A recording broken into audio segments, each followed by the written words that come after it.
Pemerintah Kabupaten Maluku Tenggara, Malra, gelontorkan Rp50 juta untuk pelaksanaan Pasar Murah sambut Hari Ulang Tahun, HUT, ke-79 Kemerdekaan Republik Indonesia. Berbagai kebutuhan pokok, mulai dari beras, minyak goreng hingga telur pun dijual jauh dari harga normal. Kegiatan yang berlangsung di Terminal Kota Tual mulai pukul 8 WIB, Jumat, 16 Agustus 2024, itu pun disambut antusias.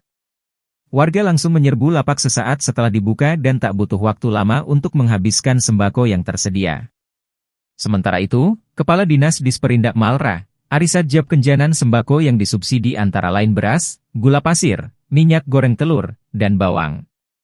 Sehingga Pemkab Malra menjual kembali ke masyarakat dengan harga. Beras premium Rp10.000 per kilogram, harga pasar Rp 18.000 kilogram. Gula pasir Rp10.000 per kilogram, harga pasar Rp 18.000 kilogram. Minyak goreng Rp10.000 per liter, harga pasar Rp 18.000 liter. Telur Rp50.000 per rak, harga pasar Rp 65.000 rak. Bawang putih Rp30.000 per kilogram, harga pasar Rp 45.000 kilogram.